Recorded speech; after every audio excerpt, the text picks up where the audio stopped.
Good morning. Good morning to everybody. Here we are, 8 a.m.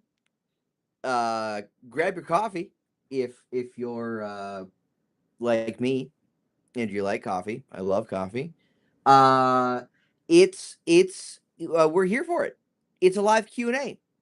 How do we start every Q&A? The answer is I usually kind of gripe about the weather. At least historically, that's been what I've been doing. While we wait for people to tune in.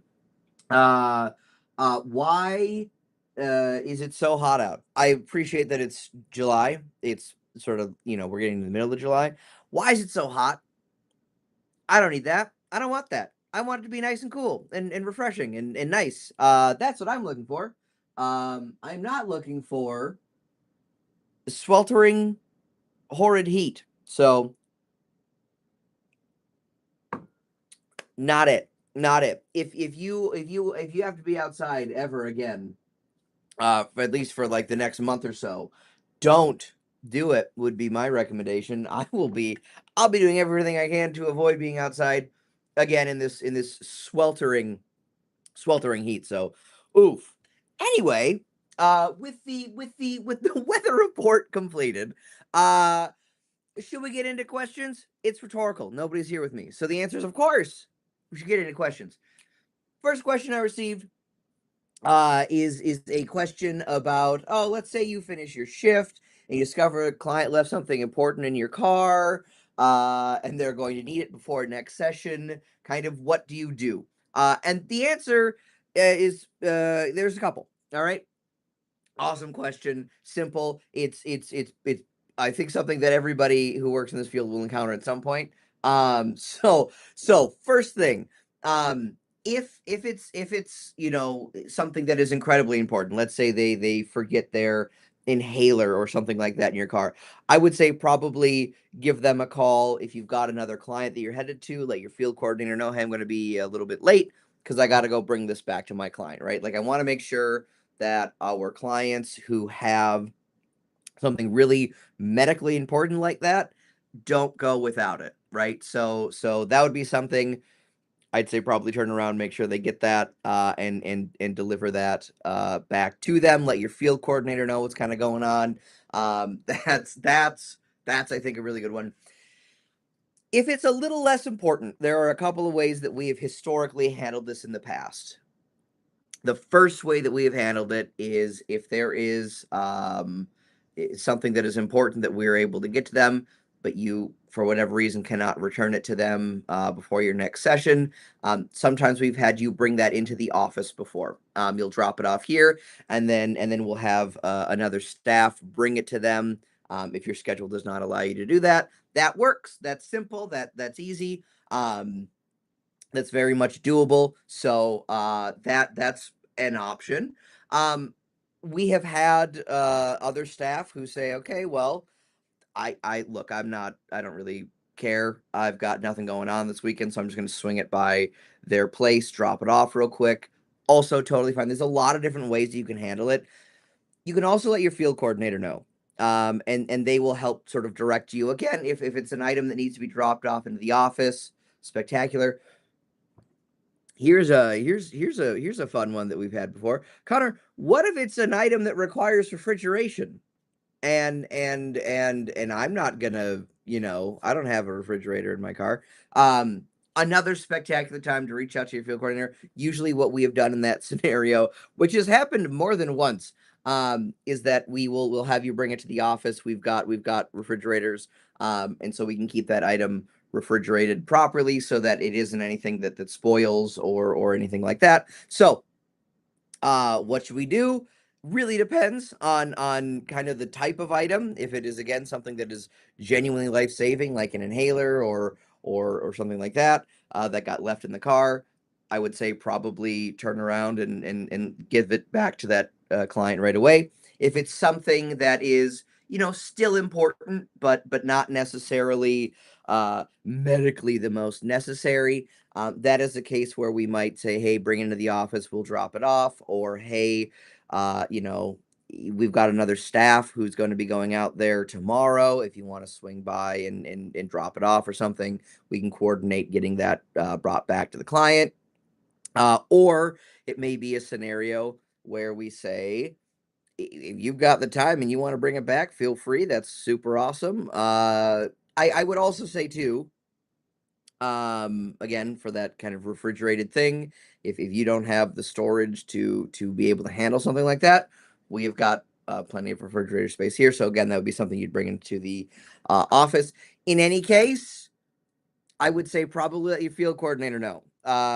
One, because it's just good for us to have a record of that. But two, if this becomes a consistent behavior where a client is forgetting stuff pretty consistently in a staff's vehicle, or it does sort of require a decent amount of um, out of hours bringing back, then we also want to be able to warn staff about that, give them a heads up. Hey, this client really does have a tendency to sometimes forget stuff in the car. So before you leave for the day, just do a real thorough check and make sure that nothing has been left, because that has happened to a few staff in the past. Something like that, right? We want to be able to equip our people with the knowledge to make it successful, so that something like this that may become consistent does not also become consistent. So that would be my answer.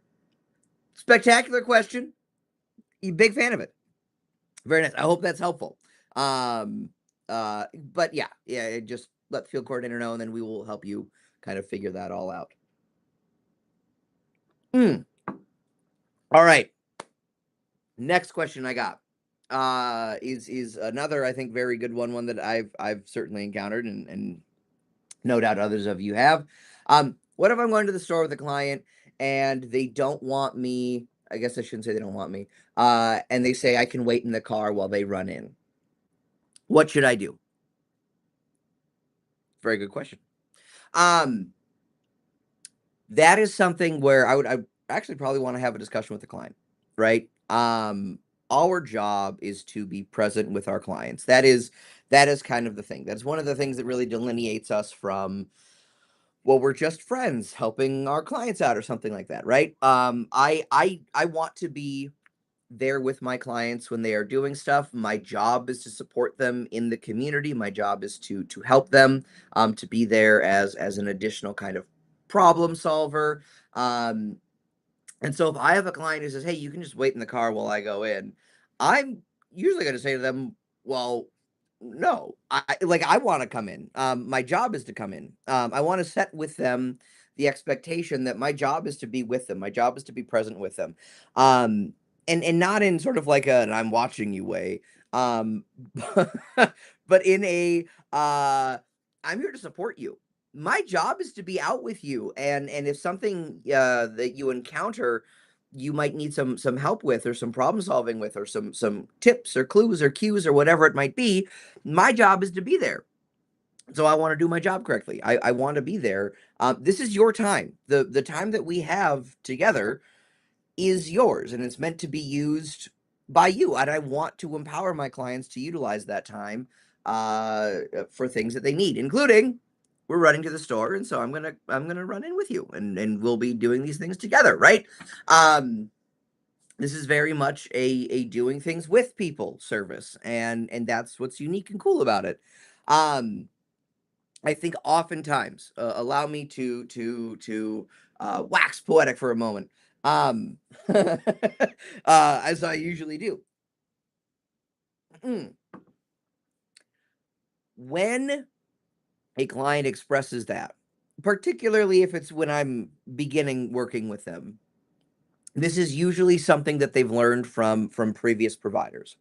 This is usually something that at some point historically, their staff at some point at a different agency probably said, "Well, you can just run in. I'll chill in my car."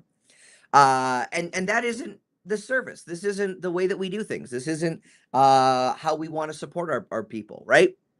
Certainly not how I would want to support my client, and it's also not how I would want to receive support if I were the client in this scenario, right? But I think that there is oftentimes a an inclination to sublimate their own uh need or want for assistance or help or support or company, because they don't want to inconvenience the staff, because they're more concerned that a staff would say, well, I'm not just going to run into a store with you or whatever.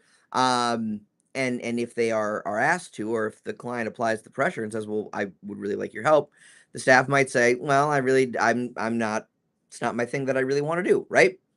I find often this is learned behavior that like the path of least resistance is the path that they ought to be taking with their staff, and I don't love that. So another, I think, really good question. I would want to make sure that I'm going in. I want to make it clear to my clients that my job is to support them. My job is not to just like sit and hang out in my car while they run into Cub or wherever, right? My job is to support them through that. I don't know what they're going to encounter in there, right?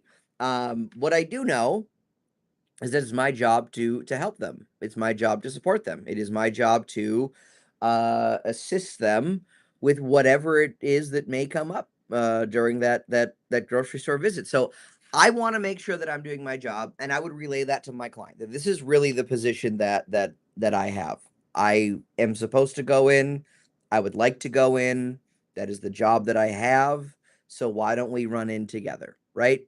Um, and I would say this, I once I lay it out to my clients that way, once I've laid it out that like my job is to support you, this is your time. I would like for you to be able to utilize it on the things and tasks that you want. Um, I would really like to make sure that I am uh, able to support you, and that means kind of going in. Uh, They are usually very receptive to that. I personally never had a client who said, "Oh, well, still, I don't want you." Usually, once I frame it for them in a way that it's my job, I want to support you. They're usually very open to that. They would like that support, right? Oftentimes, they know they want that support, but they don't want to apply pressure. They don't want to seem like they are going to be some sort of like high maintenance client where I need to go with them everywhere. But that's my job. My job is to go with them. My job is to support them. And if I can reiterate that, no, that's I know what I signed up for, and that's what I want to be able to do with you. Um, they're very open and excited for that. And then we end up running our errands, and oftentimes it's a good thing that I was with them at some point. So another excellent question. Please do remind your clients that our job is to be with them, and if there is something that they feel like they don't need our support in, then maybe there is a more prudent use of our time together. If they don't need me running into a store all the time, then maybe we can use our time for our future sessions in different ways. So I think that's just a really good way to put it. Um, yeah, excellent question. Really good question. I'm a big fan. Um, Last question I got. I assume this is 4th of July related potentially. Uh, hey Connor, what do I do if my client wants to buy something that I feel like they may not be able to use properly, but it is legal for them to buy? What should I be doing? This seems like a fireworks question. Maybe I'm wrong, but it is a suspicious question to get after the 4th of July. So, um, here's what I would say. Uh, for those of you who are not familiar, there are things called rights restrictions, wherein certain providers, under certain circumstances, can restrict specific rights for clients. Right. Um, and those are very special weird arrangements that you need to there's a lot that goes into it. You got to have like constant checkups with case management. You got to prove why you need to have this rights restriction. And in why am I even talking about this? Because the Minnesota positive support rules and sort of the person-centered requirement in those is really something that I take very seriously when I'm working with my clients, right? If I have a client who I'm just gonna run with the old fireworks scenario. If I've got a client who says I would like to, yeah, oh my gosh, look at right there. There's some fireworks I can buy in the grocery store. I would like to get them. Um, I am really not in a position to say no, you cannot do that, right? Now, things I can do in any scenario, right? I can remind my clients of, potential issues that they may encounter. I can mention how there are potential risks. There are things that we can do where that actually might be kind of dangerous, right? I can walk them through these sorts of things.